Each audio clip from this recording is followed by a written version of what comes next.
একজন নির্লজ্জ মুখ্যমন্ত্রী, একজন নির্লজ্জ মহিলা, তিনি কার বিরুদ্ধে রাস্তায় নেমে তার স্বাস্থ্য দপ্তর, তার পুলিশ দপ্তর, তিনি কার কাছে বিচার চাইছে?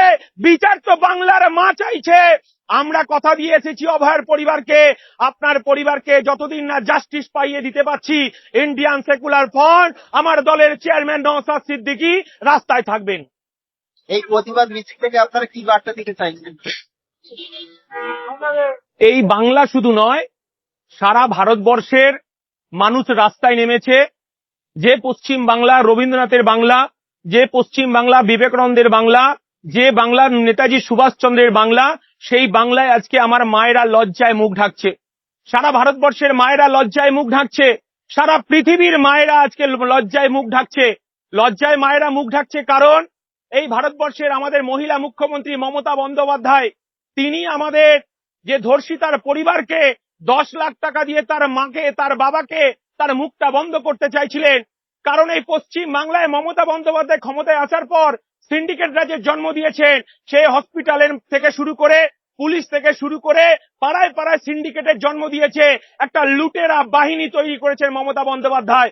এই লুটেরা বাহিনী আজকে আমার অভয়ার প্রাণ দিতে হলো। তার বাবা মায়ের স্বপ্ন ছিল তাকে ডাক্তার তৈরি করে সমাজ সেবক হিসাবে তাকে সমাজে প্রতিষ্ঠা দেওয়ার জন্য। এই মমতা বন্দ্যোপাধ্যায়ের পুলিশ, এই মমতা বন্দ্যোপাধ্যায়ের সিন্ডিকেট, এই মমতা বন্দ্যোপাধ্যায়ের সিন্ডিকেট বাহিনী এই অভয়াকে বাঁচতে দিল না। তাকে রাতের অন্ধকারে ডিউটিরত অবস্থায় তাকে রেপ করলো, রেপ করে তাকে খুন করা হলো। এবং এই মমতা বন্দ্যোপাধ্যায়ের পুলিশের নেতৃত্বে একটা অংশ এবং প্রমাণ লোপাট করার জন্য ভারতবর্ষের মানুষ, পৃথিবীর মানুষ এই লজ্জাস্কর ব্যাপার দেখলো। আর আমার মাননীয় মুখ্যমন্ত্রী বলছে আমরা তো 10 লাখ টাকা তার মাকে দিতেই পারি।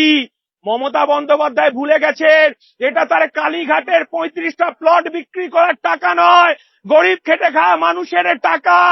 আর যে শ্রম এই অভয়ার পরিবার অভয়া দিয়েছিল, এবং এই বাংলায় শুধু এই অভয়া নয়, বর্ধমানে আমাদের প্রিয়াঙ্কা হাঁসদা, আমাদের আনিস থেকে শুরু করে এইরকম শয়ে শয়ে আমার বোনেদেরকে প্রাণ দিতে হচ্ছে এই সিন্ডিকেট বাহিনীর আক্রমণে।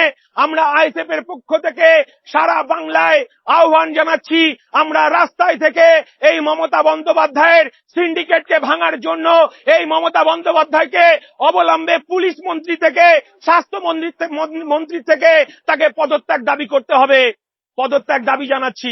এবং আগামী 23 তারিখ আমরা কলকাতার রাজপথে বিকেল 4টের সময় হাজার হাজার বাংলার মানুষ, হাজার হাজার বাংলার আমার মায়েরা এই মমতা বন্দ্যোপাধ্যায় সিন্ডিকেটের বিরুদ্ধে আমরা রাস্তায় নেমে প্রতিবাদ জানাবো। আমরা আরজি করের উদ্দেশ্যে যাব এবং আমরা আরজি করের উদ্দেশ্যে গিয়ে আমরা সেখানে এই পশ্চিম বাংলা তথা ভারতবর্ষের মানুষকে এই মমতা বন্দ্যোপাধ্যায় এই যে ন্যাক্কারজনক ঘটনা ঘটিয়ে চলেছেন একের পর এক এবং তিনি আড়াল করার চেষ্টা করছেন, আমরা তো অবাক হয়ে যাচ্ছি। আমাদের সুশীল সমাজ কোথায়? যারা মোমবাতি নিয়ে 2011 সালে রাস্তায় নেমেছিল, সেই সুশীল সমাজ কোথায় গেল? আমরা বলতে চাইছি সুশীল সমাজ তাদেরও একটা সিন্ডিকেট তৈরি করে দিয়েছেন মমতা বন্দ্যোপাধ্যায়, তাদের বেতনভোগী করে দিয়েছে। আমাদের সমাজ গড়ার দায়িত্ব ইন্ডিয়ান সেকুলার ফ্রন্টকে নিতে হবে, আমার মা বোনেদেরকে সমাজ গড়ার দায়িত্ব নিতে হবে। সেই দায়িত্ব নিয়েই আমরা মোমবাতি নিয়ে 23 তারিখ কলকাতার রাজপথে হাঁটবো। মুখ্যমন্ত্রী তো আপনাদের মতন তারা তিনিও রাস্তায় নেমেছেন এবং ওনার লজ্জা হওয়া উচিত। উনি যখন বিরোধী নেত্রী ছিলেন এই বাংলায়, তখন আপনারা দেখেছেন মিডিয়ার মাধ্যমে তিনি যে কোনো ঘটনা ঘটলেই মুখ্যমন্ত্রীর পদত্যাগ দাবি করতেন, সিবিআই এর দাবি করতেন।